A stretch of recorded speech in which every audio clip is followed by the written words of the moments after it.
लोकसभा चुनाव से पहले अखिलेश यादव को दूसरा झटका। जयंत के बाद अब इस नेता ने सपा से जताई नाराजगी, पद से दिया इस्तीफा। अखिलेश यादव को पत्र में लिखा, मेरी समझ से परे है। लोकसभा चुनाव से पहले समाजवादी पार्टी को एक ही महीने में दूसरा झटका लगा है। आरएलडी प्रमुख जयंत चौधरी के बाद एक और नेता ने सपा से नाराजगी जताई है। अपने विवादित बयानों को लेकर अक्सर चर्चा में रहने वाले स्वामी प्रसाद मौर्य ने समाजवादी पार्टी के राष्ट्रीय महासचिव पद से त्याग पत्र दे दिया है। हालांकि मौर्य सपा से एमएलसी बने रहेंगे। मौर्य ने पार्टी अध्यक्ष अखिलेश यादव के नाम लिखा त्याग पत्र सोशल मीडिया मंच एक्स पर साझा किया। उन्होंने कहा, वह बिना पद के भी पार्टी को मजबूत करने के लिए तत्पर रहेंगे। गौरतलब है कि स्वामी प्रसाद मौर्य श्री रामचरितमानस और सनातन धर्म के साथ साथ अयोध्या के राम मंदिर में प्राण प्रतिष्ठा को लेकर भी कई विवादास्पद बयान दे चुके हैं, जिसका उनकी पार्टी में ही विरोध हुआ था। प्राण प्रतिष्ठा के औचित्य पर सवाल उठाने पर विधानसभा में सपा के मुख्य सचेतक मनोज पांडे ने हाल में उन्हें विक्षिप्त व्यक्ति कहा था। वहीं मौर्य ने पत्र की शुरुआती में ही सपा में आने के मकसद का खुलासा करते हुए लिखा, जब से मैं समाजवादी पार्टी में सम्मिलित हुआ हूँ, लगातार जनाधार बढ़ाने की कोशिश की। सपा में शामिल होने के दिन ही मैंने नारा दिया था, 85 तो हमारा है, 15 में भी बंटवारा है।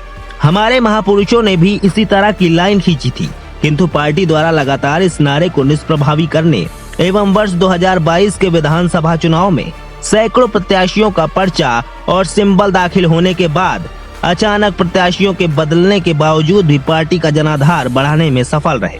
उसी का परिणाम था कि सपा के पास जहां मात्र 45 विधायक थे, वहीं पर विधानसभा चुनाव 2022 के बाद यह संख्या 110 विधायकों की हो गई थी। फिर भी बिना किसी मांग के आपने मुझे विधान परिषद में भेजा और ठीक इसके बाद राष्ट्रीय महासचिव बनाया।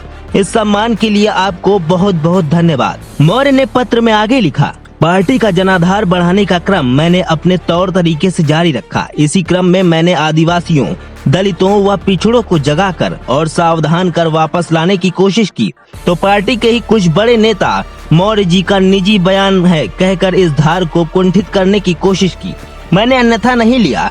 मैंने पाखंड व आडंबर पर प्रहार किया, तो भी यही लोग फिर इसी प्रकार की बात कहते नजर आए।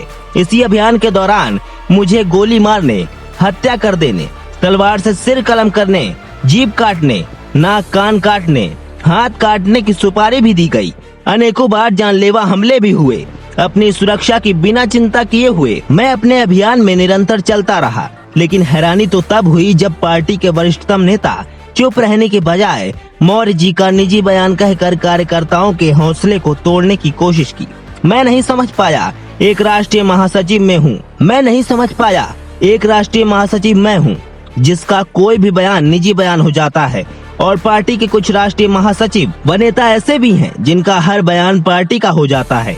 एक ही स्तर के पदाधिकारियों में कुछ का निजी और कुछ का पार्टी का बयान कैसे हो जाता है, ये समझ के परे है।